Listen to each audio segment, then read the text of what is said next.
नमस्कार मित्रों, आज हमारी और आपकी चर्चा का विषय है भारत चीन विवाद और साथ में कुछ गतिविधियां जो आतंकी सफाई के लिए भारत सरकार द्वारा कश्मीर में प्रभावी। कल कश्मीर में भारतीय सुरक्षा बलों की आतंकियों से मुठभेड़ हुई। उस मुठभेड़ में एक आम नागरिक भी सीआरपीएफ के जवान के साथ मरा और उस गोलीबारी के दौरान भारत की सुरक्षा बल के एक दरोगा ने, कश्मीर पुलिस के एक इंस्पेक्टर ने एक मासूम को उसके नाना के शव के पास से चलती गोलियों के बीच में निकाल के बचाया। अदम्य साहस का परिचय, सम्मानित परिचय। सम्मान देना चाहिए हिंदुस्तान को ऐसे जांबाज सिपाही को। और उसके बाद डिबेट आ रही थी। डिबेट में एक तथाकथित कश्मीरी पत्रकार थे, पीडीपी के लीडर थे, एक नेशनल चैनल है, बहुचर्चित है, और वो बार बार ये कह रहे थे कि साहब ये अदम्य साहस नहीं है, ये प्रोजेक्टेड है। और बार बार वो इस बात पे जोर दे रहे थे कि कश्मीरियों पे आतंक हो रहा है, कश्मीरियों पे क्या कहते हैं उनका उत्पीड़न किया जा रहा है, जिसको लेकर के इस तरीके की घटनाएं व्याप्त हैं। साथियों, मैं एक चीज़ नहीं समझ पा रहा हूँ कि आखिर हमारे नेशनल चैनल इस तरीके के लोगों को लाते क्यों हैं। चीन का उदाहरण ले लें, क्या मजाल कोई सरकार के विरुद्ध बोल जाए? पर नहीं, हम डेमोक्रेटिक हैं, हम लोकतांत्रिक हैं। हम इसलिए लोकतांत्रिक हैं कि हम गद्दारों को पालते हैं। हम इसलिए लोकतांत्रिक हैं कि हम उन लोगों का पोषण करते हैं जो हमारी व्यवस्थाओं पर कुठाराघात करते हैं, वो भी तब जब वो हमसे पोषित होते हैं, जिन पर हम अपने टैक्स का पैसा खर्च करते हैं।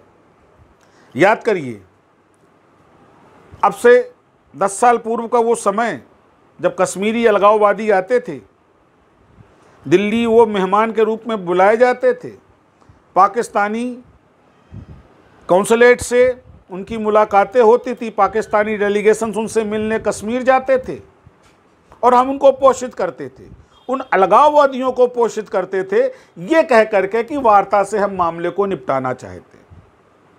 हम एक छोटा सा उदाहरण क्यों नहीं इजराइल जैसे उस देश से लेते हैं जो अलगाववादी और विपक्षियों को उनकी भाषा में जवाब देता है।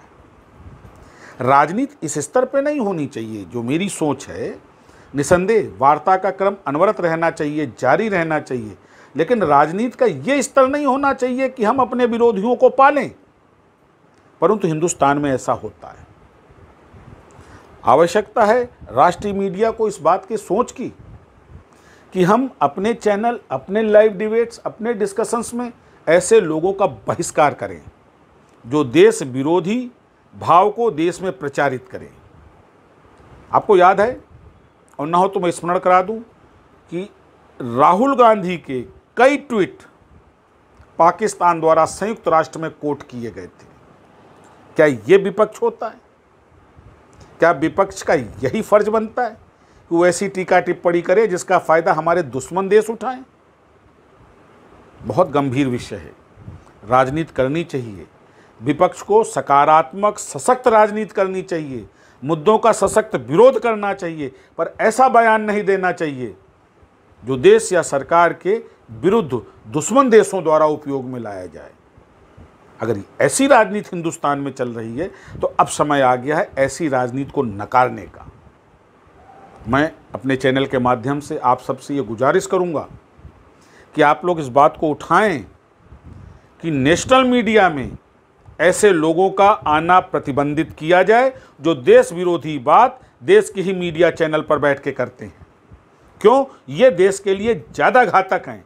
ये प्रत्यक्ष चीन या प्रत्यक्ष पाकिस्तान से ज़्यादा नुकसानदायक हैं देश के लिए, जो देश को समाप्त करना चाहते हैं। मैं स्मरण करा दूं, कांग्रेस का एक वो बड़ा नेता जो कई बार पाकिस्तान गया और हर बार आने के बाद कहता कि मुझे लाहौर में बड़ा सुकून मिलता है। मैं पूछना चाहता हूं उस नेता से, तो आप लाहौर क्यों नहीं रहते? मैं पूछना चाहता हूं कांग्रेस के शीर्ष नेतृत्व से कि पाकिस्तान की तारीफ करने वाला क्या हिंदुस्तान की राजनीति में आएगा? वहां तो हमारी कोई तारीफ नहीं होती, वहां तो हिंदुस्तान की कोई बात नहीं होती सिवाय विरोध और बुराई के। इसलिए मित्रों, अभी समय है हमको निसंदेह अपनी अभिव्यक्ति की स्वतंत्रता का उपयोग करना चाहिए। हमारे पास अधिकार भी रहना चाहिए, ये हमारा लोकतांत्रिक अधिकार है, परंतु इस अधिकार का दुरुपयोग नहीं होना चाहिए। इस अधिकार की आड़ में कहीं हम ऐसे बयान और ऐसी राजनीति न करें जो देशद्रोह की द्योतक हो और देशद्रोह को प्रमाणित करती हो। यदि आप मेरी बात से सहमत हो तो मेरा चैनल सब्सक्राइब करो, मुझे लाइक करो। नमस्कार।